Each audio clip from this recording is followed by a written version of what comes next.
Welcome back to Engage Podcast. We have our new series called Leader2Leader, and today we have a very special and dynamic couple, Anthony Roscoe and Marissa Jovenall. Say hi, everybody. Hi, guys. Hi. Thank you for having us. Yeah, thank you.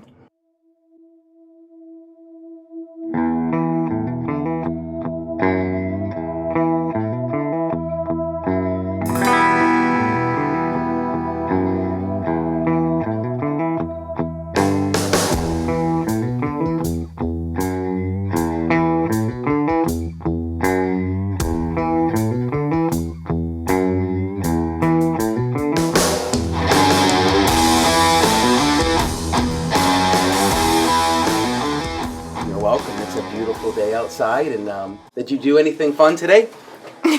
Just the normal. Get up and get moving, run to the gym, get my coffee, and it's nice to be back out into the community after everything, and just seeing people and being able to work out around people again. It's been about 3 months, so we've just been doing basement workouts and basement lifts, and it played the role and it did the part well for us, but you definitely miss that community component of being able to get back out and just see people, with energy.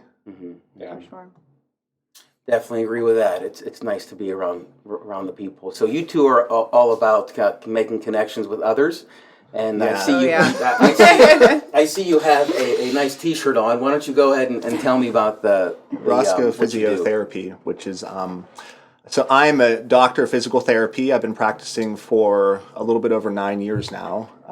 Have a couple different components to that story, but we're here with Marissa, who's my beautiful fiance and my wonderful support system. And long story short, we went out on our own, and she pulled away from her job in corporate marketing, and I pulled out of the healthcare system and said we need a change of pace, a change of life. That there's better ways that I think we can serve people and find fulfillment and happiness. So we started our business, Roscoe Physiotherapy, which is outpatient physical therapy, and it's been a wild ride for the last 3 years, to say the least. And as you said, just making connections with people on a level that, like, I always felt deep down inside, I was drawn to do. And and we'll probably talk about this today, but you have certain periods in life where you feel uneasiness, and you can't quite identify why, but it's really just God kind of pushing you in direction and telling you that this is where you need to go and you need to challenge yourself and do something different. So, we did that. It started out as, literally just wanting to leave the positions that we were in and find a room and just start to treat. And now it's a thriving, I would say, not so small business at this point. We have 5 employees. We're looking for 6 and 7, and just growing at a very fast pace. That is fantastic. Now, where exactly are you located in Hermitage? We are in the building across from the BP, kind of cat a corner from Olympic Roller Rink. So it's the one that is known for the LED signs, which sometimes there's some good quotes on there, but we do not put them up. The building owner, They Dr. draw attention John nonetheless. He's the one, the originator of that. So Yeah, it's he's on the been corner of Keel Ridge and State Street. big support of our Exactly. business. That's fantastic. So you mentioned you were in school for what, 9 years? It took you 9 years to get here? Yeah, I was very non-traditional. My story is pretty funny, actually, because PT school is actually notoriously hard to get into for acceptance. They say it's second only to being a veterinarian. And I have my bachelor's of science in psychology, so I kind of skirted my way through school. I finished in 5 years for my undergrad. I transferred from Youngstown State to Slippery Rock, and I was getting ready to graduate, and I'm like, what am I going to do next? I think I'm going to go to PT school, right? So I go into the graduate admissions office and have a meeting, and this lady just looks at me and she's like, "You are not going to PT school. Like, you're a senior in college, like you're getting ready to graduate. This is what people plan for when they're sophomores in high school.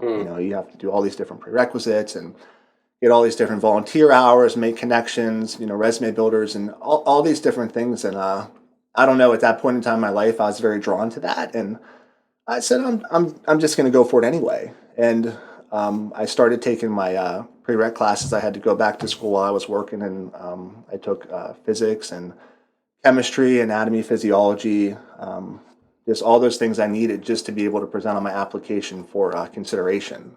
So I applied to 5 schools after I'd done all that. I went to different clinics. I volunteered hours, and I got accepted to 4 and waitlisted on 1. And I stuck with Slippery Rock and another 3 years, and the rest was history. Fantastic, and that led you to being, where you have your passion and your purpose. And so, speaking of God's leading in your life, you referenced your fiance, correct? So, why don't you tell us a little bit about how you met? Well, when I was working in my first couple years in outpatient physical therapy, one of my coworkers, Lynn Renwick, she actually works for us now, is a PT assistant, but they had gone to high school together and were friends. And she said, "Oh, hey, my friend Marissa, she thinks she tore her hamstring. Can you check her out?" And I said, "Yeah, just have her come in and swing down and take a look at it." So she came in. She was on my schedule. I saw her for like a couple times in a week or two, and then she kind of fell off my schedule. And like the setting I was in at that point in time, you'd see like 50, 60 patients a day. Okay. It wasn't like what we're doing now. So I'd lost track, and we eventually met back up at Planet Fitness when I saw her at the gym, and we just started talking, and started working out together. She was smitten from there. She stood me up on the first time we were supposed to work out together. Oh no! Actually, I don't think I did. She denies this, but yeah, when I have a selective memory though. I was all like, "Yeah, Lynn, gonna work out with someone tomorrow morning," and she's like, "Oh, okay," So like I kind of joked about it all day because it was her friend, and yeah, 5:30 in the morning she was supposed to meet me at the gym, and wow, I showed up, and you stood him up at 5:30 in the morning. Yeah, that's a double insult. I know. He got up early. I'm sitting there like, because the guy's like, "Well, it's 5:40. She just probably got up late." Then it's 5:50, and it's like, "All right, well, I'm warmed up. I'm just gonna start getting some stuff." Then it's like 6:35, and you're like, "Okay, yeah, I don't think she's coming because I've got to go to work in 10 minutes." So. Oh my god. And that became our routine though. Once we started dating, we would meet at the gym early and work out, and it became a building block for I think our relationship in a lot of ways. Yeah, it's a big foundation in our relationship. So did you pull your hamstring? Is that what it was? It was a much less severe injury than I thought, but I was in terrible pain. Sciatic irritation, which can feel like you just tore your hamstring off the bone. So it was a little bit of nerve irritation from a back issue, and got it fixed up. I'm good now. She was doing the Insanity. You see the workout DVDs, which is a very good lead generator for us usually because it gets people nice and injured when they're not quite prepared for that level of activity. Okay. We get a lot of calls for that my stuff. case, yeah. So speaking of people getting hurt, I was jump roping, and I have to preface this to make everyone know that this is a manly jump rope. This is a heavy, a weighted jump rope. Like the type of rope you use to climb in gym class. Yeah. Wow. Thank you for giving me yes, exactly. That's heavy. Right? And so I've used this thing for 15 years. What I would do is I would alternate between a regular and that. Mm-hmm. And about 3 weeks ago, I came down directly on the rope, and I really hurt my ankle. I don't know, I'm still in the process of dealing with a high ankle sprain. And I sent Dr. Roscoe a picture of it. And what did you rate it? So the 8 out of 10 is 8 out of 10 ankle sprains are the ones that you had. So we call that an inversion sprain, ATF ligament. So that's when the foot turns in and pushes out, and you get all that big pocket of swelling like you got on the anterolateral portion of the foot. So it was 8 out of 10. Not it's still connected, so we couldn't give it a 10. Okay. Now, are you gonna go back to using a normal jump rope like normal human beings use? Well, so not after you're done with us. Yeah, you'll be bumping it up that's to what an I'm even talking bigger about. jump rope. All right. Where can I don't know. The focus is gonna, you're gonna get in that room with me for the hour, and the focus is gonna change. So we'll talk about some stuff, and we're gonna set the vision to the future of where you're going to go. Really? Look at him! Wow. Really? Okay, like how I kind of walked you through the church and had a vision for the church. Right. Yeah. You're gonna have a vision for my life. You have to. I'm gonna say it right now. I'm liking that because I need someone to kick my butt. We all do. We right? all We do. all need accountability. Wait a second. So You know what's cool? Is we're sitting here talking, Anthony and Anthony. I'm June 9th, he's June 10th. Yeah. Which is weird. There's a weird I'm telling you, from that 9th to the 11th, there's a weird pocket of birthdays in there of Joe Montana was born on, I think, the 11th. Really? Wow. Greatest quarterback ever. Let's just leave that aside. No comment. No We're comment. Cleveland fans. I can't Okay. say anything That's about fine, that's fine. quarterbacks. That's fine. In my office is a litany of 49er things. I saw it. Everybody loves everything about me except for when they get in there and they're like, there's one thing I wish I can change about you. Wow. That's your team. There's so much funny. good culture. I mean, 49ers have a great winning culture, though. Yes, and they I do. mean, like, if there's one thing you take from sports, culture and leadership. Absolutely. And I mean, the Browns are probably a good example of that. Of it starts at the top, and when you have strong leadership at the top, that tends to trickle down, and you have success. And when you don't, it's constant turmoil and turnover. You're exactly right. So, okay, so with that, talk to us about leadership. Do you have any kind of proverbs or quotes that you sort of live by as a standard? I mean, I have a question. couple. I mean, one that's all, and I don't even know where it came from. It's always kind of stuck with me in my head since I was like, probably even before I became the person I am today, was accept the cross, lay it upon your back, and overcome. Like, that's always been something that I feel like it just pops in my head and often and reminds you about being uncomfortable and being put into situations that maybe you're not necessarily happy to be in at the time, but they're very, very important for your growth and not only, and once again, not only for yourself, but for everybody around you, which is the leadership aspect. Another big one that we find ourselves saying often is find a way to say yes. That's another huge one. Wake up in the morning till the time you go to bed, with service being, first and foremost in the front of the mind. Like, how can you find a way to say yes today to make a big difference in someone's life, even when, like I said, even when you don't feel like it, when you're sick, when you're tired, when you haven't slept much, when you have a million things on your list to do, how do you just keep pushing forward with it? I like that. I love both of those. Yeah, that's really good. Marissa, do you have any? I guess I can't think of anything specifically off the top of my head, but one thing that I think a lot is, I guess, strong over everything. And I think that's something that I've carried from the gym and lifting culture into my life. And as a woman, there's a lot in the world that will, I guess, for anybody, tell you how to be or feel or look or what to do. And for me, as long as I remember just to be strong and put my focus on that, then I'll always kind of be moving in the right direction. Love it. So that's a big one for me personally. So you reference as a woman, right? How do you think that that's different as a woman than for a man? I guess that's a loaded question, and I guess it depends on what avenue in life that we're talking. But I would say for a woman, as far as in weightlifting, or what do you mean? Well, in reference to, I guess, in your line of work. Sure. I think my experience as a woman in, more corporate positions in life in general, and now in our job, is that you're constantly at a table with men. And I have a strong personality. And that's something that over time, it can be welcomed and embraced, or it can be looked down upon in a way that not all men respect it in the way that you guys do or would. And so I had to learn to just approach things from that perspective, and also learn a way to communicate and bring myself to situations in a way that would be received and not was too emotional or too overpowering, or that I was trying to prove my point because I'm a woman, because I think that can happen too, where you're just yelling for the sake of yelling so you can be heard. So those are just things as I've grown and gotten older and learned to navigate different situations.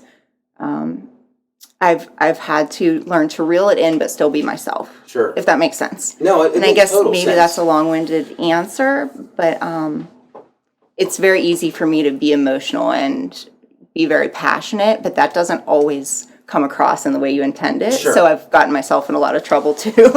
Listen, so that's the fine line, I think. It's like a dichotomy. You're Italian? Yes. So And Slovak. And there's yeah. You're talking in Italian Greek, right? So I know exactly what you mean. It's funny because not connected to necessarily the male-female side, but for me, I had a real revelation when I was back in the leadership studies, when we studied Aristotle's 3 modes of persuasion, logos, pathos, and ethos. And when we got to the ethos, the world's perception of you, your ethic, right? That was a huge turning point for me. And I've shared this with Seth before.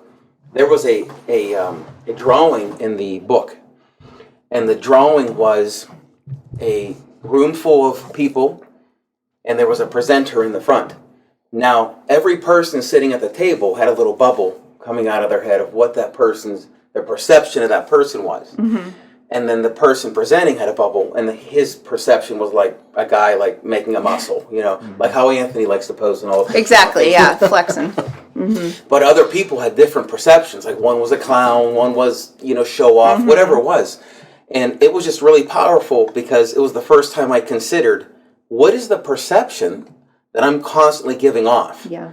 And first of all, there are people that, they don't even think like that. They never have that thought in their life. But what I like about what you said is, instead of just, when you were aware of it, instead of just ignoring it like, well, that's too bad, that's who I am, you're wise enough and strong enough, seriously, to sort of tame that in and alter those things. Mm-hmm. You're not changing who you are. You're just being wise with who am I going to be in front of. Yeah. So I think that's great. Yeah, that comes, I think, with just growth, maturity, life experience. I definitely had a phase of life where I was like, this is who I am and you're not going to change mm-hmm. me. And, but that I feel like is a really weak cop-out mm-hmm. because, like, you are who you are, but no one is born perfect or having all the answers. So if you're not open to being humbled, especially by God for me, and, maybe your significant other and mm-hmm. things like that, then you'll get to a point in life that you can't get past. And you'll miss a lot of opportunity for growth and experience and success because you were too ego-driven and self-focused that you couldn't get past that. And that is a constant struggle. It is a constant work in progress.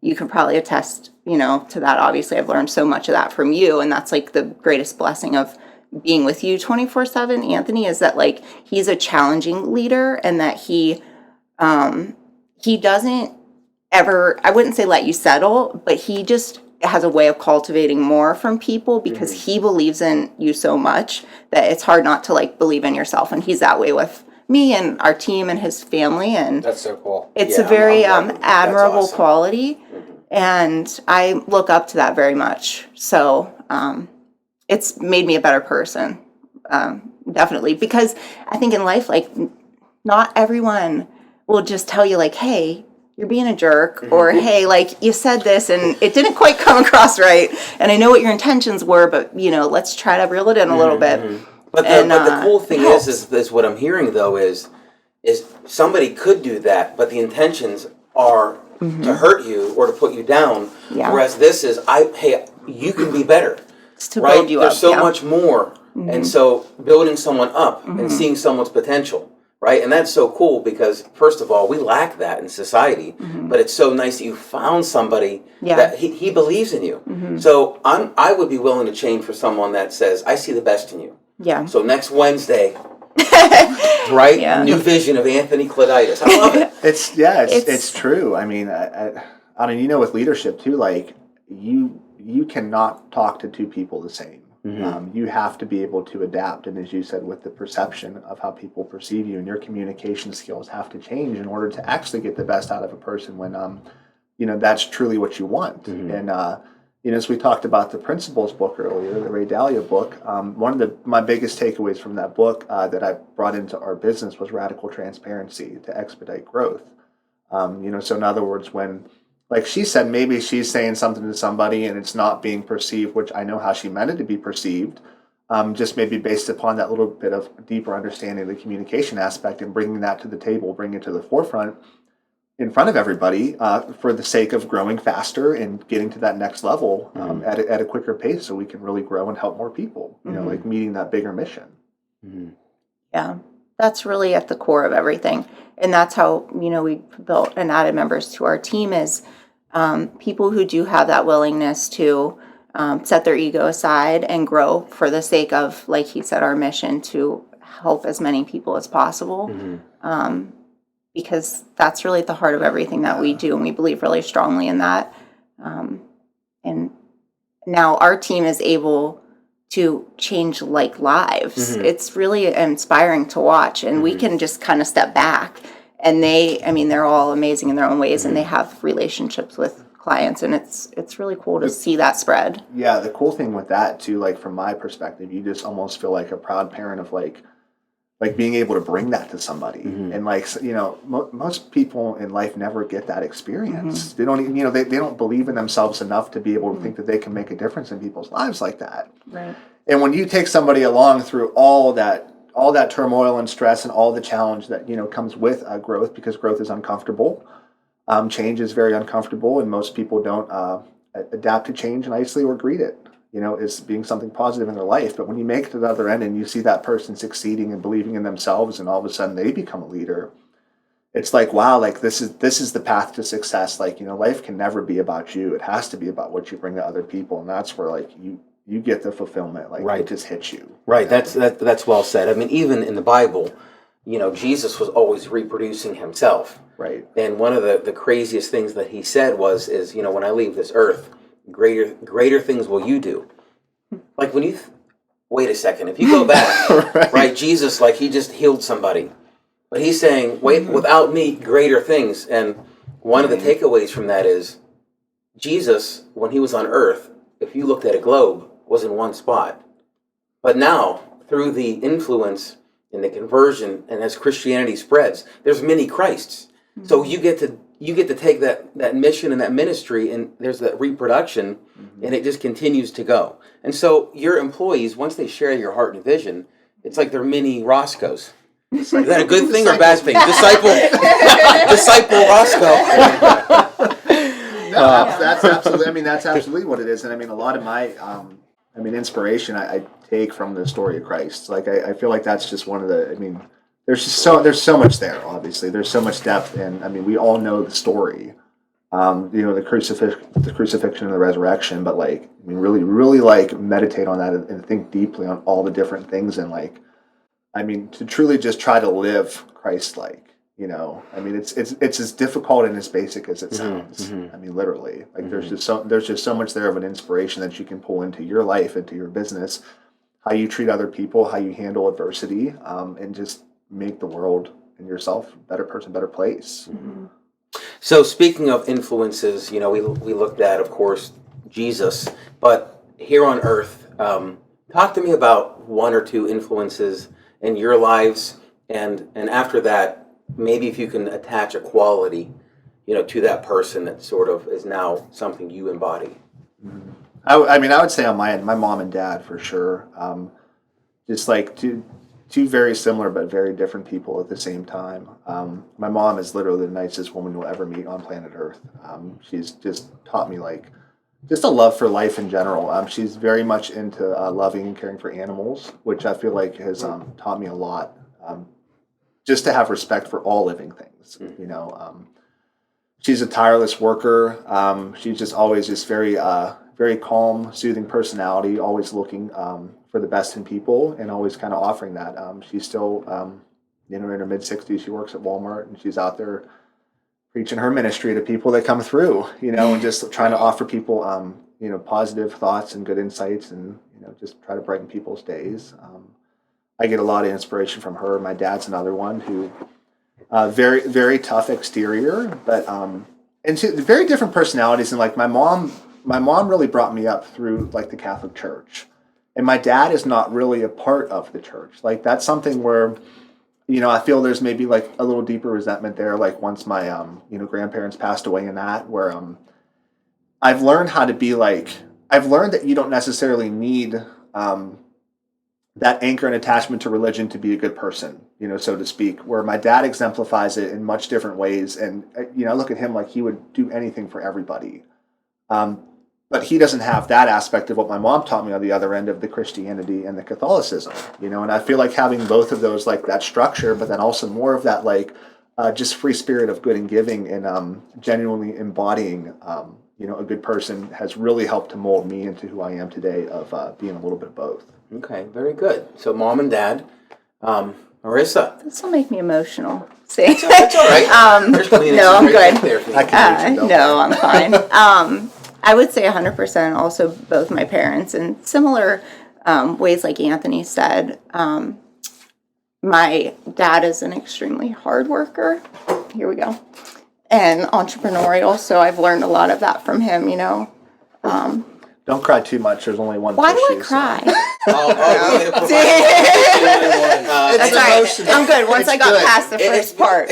We make people cry a lot. That's why there's no more. Yeah, really, they're gone.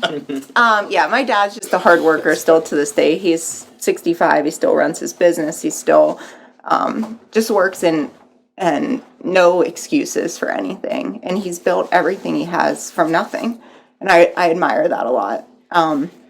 And also just he's an introverted person, very quiet, reserved, and just always doing, kind of, but isn't a real loud, outspoken, you know what I mean? And I learned from him, you have 2 ears and 1 mouth for a reason, shut up and listen. Mm-hmm. And he taught us that growing up, and I learned, and I say that to myself every day, just to try to, you know, listen more than I talk. And my mom also just really hardworking. She was a teacher our whole life, but she always worked other jobs. She always bartended or waitressed, and like every holiday she would pick up shifts, and you know, just hardworking, and would do whatever she could for us. And also both my grandmas, I think about them a lot. We lived with my one grandma growing up, and she was very quirky, and she died of Alzheimer's. But I just remember like her fun side and her quirky side.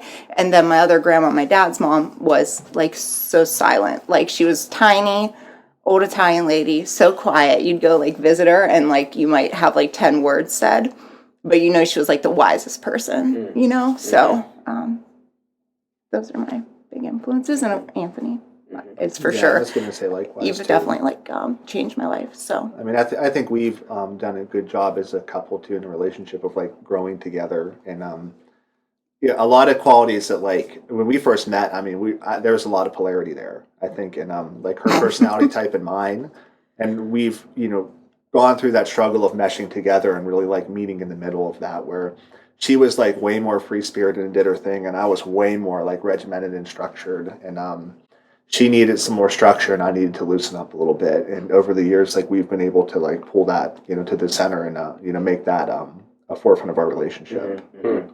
That's great. I think people look at relationships sometimes and they say like we talked about earlier, you don't want to change who you are. But I think that's such a selfish, really, approach.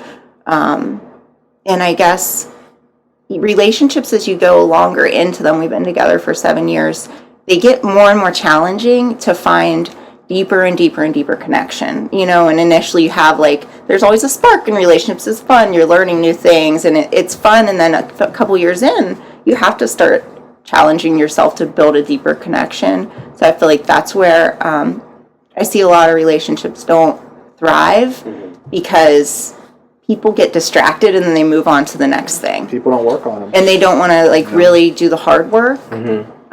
And you need 2 people for that, because Yes. if you have one with that mindset, that's going to cause a major problem. But the cool thing about your relationship is you both have this passion for the same thing, right? The physiotherapy. Mm-hmm. But because you see people in your life, that gives you a lot of life to your relationship, because it's not just this mundane life.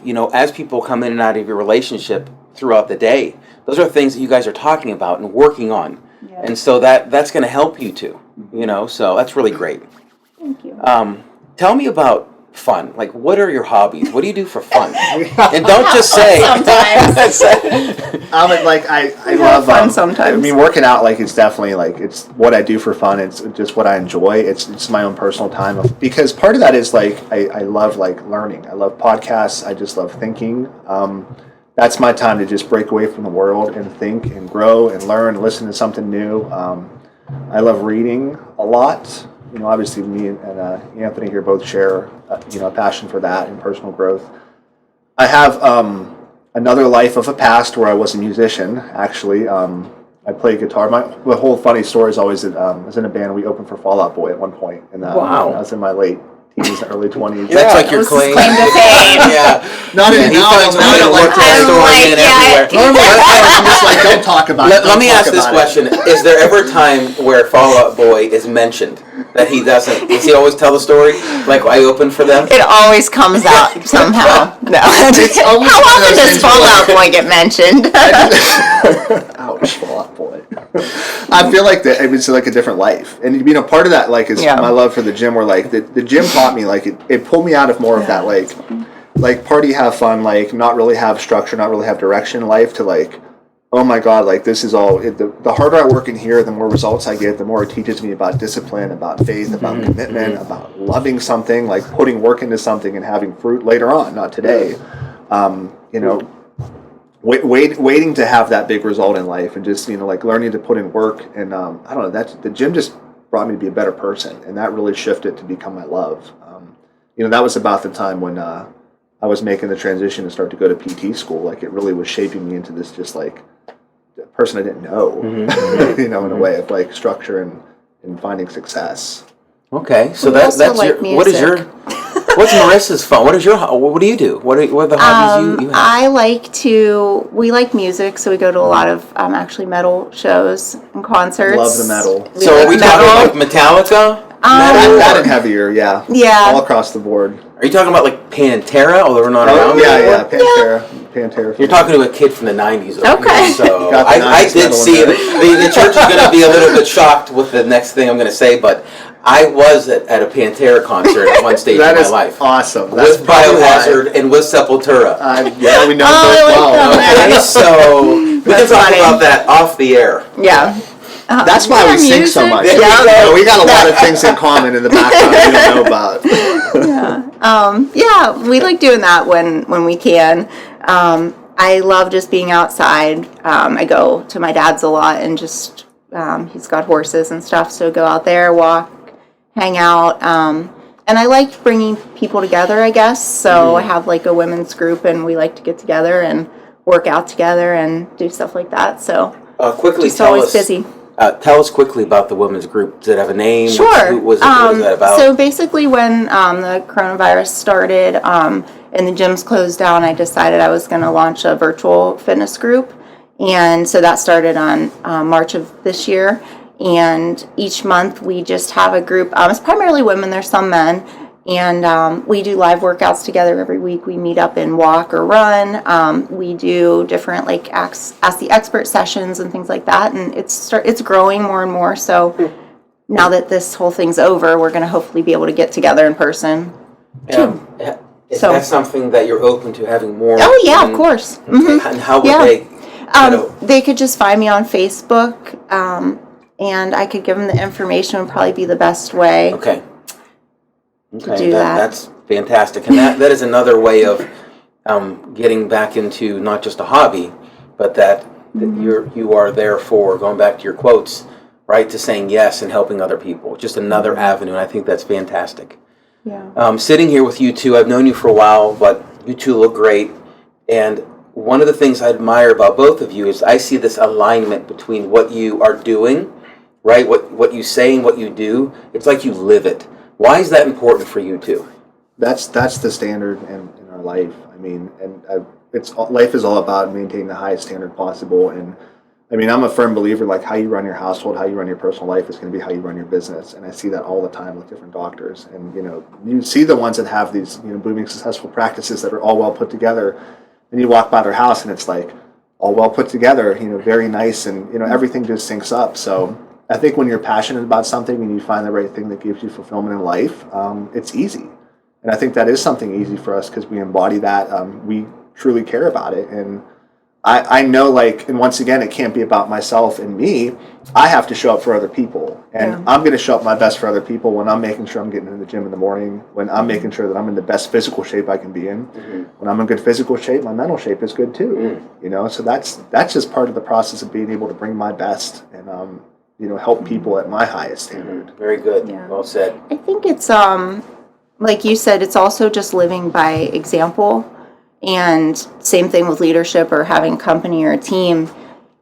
leadership is not telling people this is what to do. It's doing it yourself and teaching them to do it with you and guiding them, along the way and building them up. And I think that this is just another aspect, fitness is just another part of our life, like Anthony's saying, where we just have to live that and then in turn inspire other people to, want to come along for the ride. And we just challenge, it's just who we are, and we do challenge ourselves a lot in all areas, and it all goes back to faith and like believing that there's a higher purpose for your life. And I guess this might circle back, and maybe I'm going off on a tangent, but it's why we left our jobs in the first place to start our business. Was like we both just knew this is not what we were meant to do for the rest of our lives, and what we were doing was fine, but like we just believed that there was more work for us and there was more people for us to impact. And so it's just another extension of that mission to help people. I love it. One of the things, we have a couple more questions here, but, reflecting back in the scriptures, when Jesus first started his ministry, there was, some of the people they were questioning him as meaning, are you the next Messiah? Like, are you the Messiah? Are you that person? And so, this is something that takes only a very short, it's like one verse in the Gospel of John, but Jesus responds to them and says, come and see. And you read right through it. But when you call a time out and pause that, it's so powerful. Because what he could have done, he could have said, well, let's start in Genesis and read through all this and look at all this.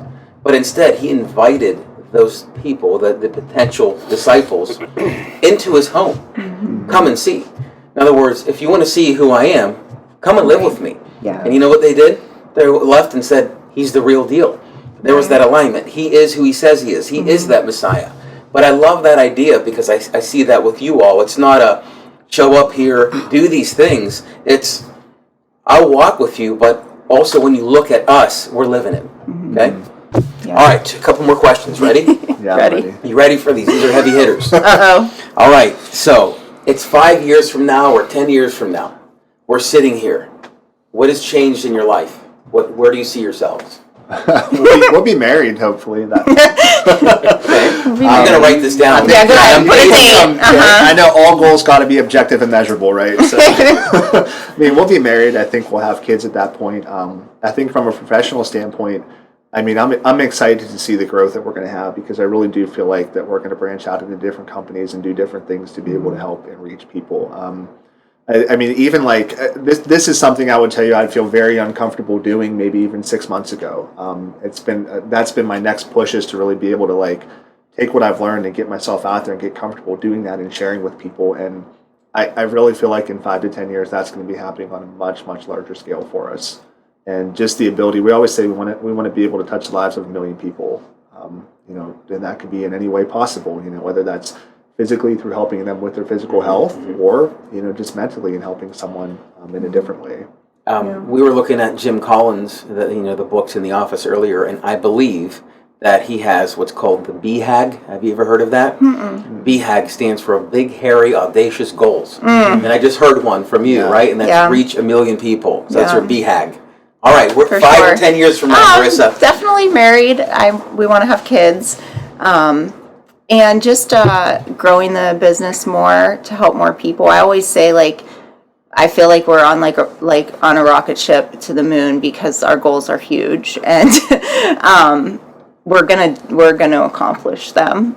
We have financial goals. We have goals of the number of people we want to help. We have goals of employees and staff, how we want to grow that. And then I definitely want to grow the fitness business and continue growing that as well, because that's something that's changed my life in a lot of ways. So I want to help other women especially experience what that can be like, going through things like being overweight, depression, anxiety, things like that are really big for me too. So just continuing to grow that side of the business. Okay. Yeah. I have one final question, but I do feel bad that Seth. Do you have any questions you'd like to ask? Seth's been a great listener. Seth has on his shirt right now. I'm loving it. I'm sitting here like I represent every bad choice Bacon, pizza 16, drinking a Red Bull. Yeah. We like the energy drinks. I'm going to tell you right now, as the medical professional here, there's nothing wrong with bacon pizza. It's a perfectly healthy diet. I trust you now. I put my life in your hands. Let's go. I'm good. You have some knockout questions, sir. You're good at this. You do have good questions. I will say you're having a good hair day. Am I? Yeah, I like it. I'm so glad. Mm-hmm. My hair, I'm doing the helmet because I haven't got a haircut like in 5 months, and yours looks good for not having. Yeah, what the heck? So, you know how people when they grow their hair, like usually it like hangs like yours is, Marissa, right? Blow dried it. My hair is as long as yours right now. You remember Spaceballs it was in the 80s? Remember Lord Helmet? Yeah. That's what my hair. It'll just keep getting like it's just huge. That's amazing. You should do that. I love the 80s and the 90s references. Mm-hmm. All right, last question. Because these two probably don't get it. No, I get it. I get it. No, he's pretty good. He's open a lot of things, and I think he realizes that music today is just not that great. He's a big Metallica fan. Music isn't that great anymore. Yeah. Probably 90% of the music I listen to is like 90s and older. Mm-hmm. So I'm not a big like music today fan. My wife makes fun because my wife is like America's top 40 hits. So music-wise, we do not get along at all. And she's like, "Can you please listen?" 95.9. Yes. She's like, "Can you please listen to something that's like in like the 21st century?" And I'm like, "Honey, you don't understand. Like this is the stuff that paved the way for the crap that you listen to now." That's funny. Yeah. That's me though. All right, are you ready for the last one? I'm ready for it. Okay, so if we got in a time capsule and we went back in time, 10 years ago, 15 years ago, what would you tell your former self? What advice would you give yourself? Man, right? Yeah, it's I love that question. I mean, it's probably something I do think about, and I mean, probably the first thing I'm going to say is I wouldn't change a thing. I mean, there's a lot of mistakes that I made in my past that I feel like, looking back on where you're at now, you always look back like I could have done things better here or there, but all those things you have to look at them from the perspective of they're there to make you who you are today. I would probably tell myself that you're very young. Even as you in your 20s, you feel like you're getting older, and probably the biggest thing for me was potential. And we went to before we started our business, we went to a mastermind and sat down with a couple business owners in this little paid thing, and kind of brought forth like some of our problems and what we were looking to do. And long story short, one of the guys who's still one of our business coaches today that we're heavily involved with, we talked about our current situation. He looked at me and he said, "You're going to be a millionaire one day." And that always stuck with me because I was like, what? Like, I did not, I never even considered it because, I mean, I don't come from a family of wealth or, people that had any sort of like financial success like that. And that struck me because you don't realize how much potential that you have inside of you as a human being, as a person, like everybody, to literally do whatever you want to do. And when you like have someone that breathes a little bit of inspiration and life in you and you hear that, and all of a sudden that becomes an identity for you, it changes everything. And that's probably like, if you can go back, and I'm just turned 37, go back to 25, 27-year-old me, you're probably like, man, you have so much potential, so much that you can do with your life if you just focus, stay disciplined, and think big, right? As you said. Right. Very good. For sure. Mine would probably be kind to yourself. You don't have to be perfect. You don't have to have it all figured out. I was very much like, I'm going to do this, I'm going to do this, I'm going to get this career, and I felt like I had to always push and pursue. And I guess I would just say, enjoy the journey. Because when you're a driven person, it is hard to not always be full throttle. And so for me, it's okay to slow down sometimes and just enjoy the journey. But similar to Anthony's, you can do anything you want to do. Like everyone has so much potential, but we do put self-limiting beliefs on ourselves. So just pushing past those, but I think you can't push past it till you go through the experience. So that's like the double-edged sword. You can't force your life into learning lessons. You just have to learn them and go through that experience, but be self-aware enough to learn it. Acceptance, self-awareness is always a huge term in our house. You know, and as Yeah. you know, like you don't get to where you guys are at without having introspection and self awareness, and being able to turn the mirror, the magnifying glass inward on yourself, and find where you need to grow at and accept the discomfort of that for change. Yes. That's ultimately what people gravitate towards, though. You know, if you're perfect and you go up and you try to influence people or lead people from a place of having it all figured out, no one connects with that, you know. But if you can be humble, like Anthony was saying, and, really learn the lessons and then help others, you'll have more success, I think, in leading. So I have thoroughly enjoyed this interview. This is our second podcast here at Engage of our limited edition series, where we invite influencers and leaders in the community on for our Leader2Leader podcast. If you live in Hermitage or the surrounding area and you have any kind of issues that you need taken care of, go see Roscoe Physiotherapy. In fact, here's what we're going to do. We're going to take a picture today, right, to promote this, and then in a few more months, we'll take an after picture. Ooh, all I love right. it. Now this I like this. Yeah. You're thinking like I feel like I shouldn't have said that. Like, I'm nervous. like September So you took the September lead.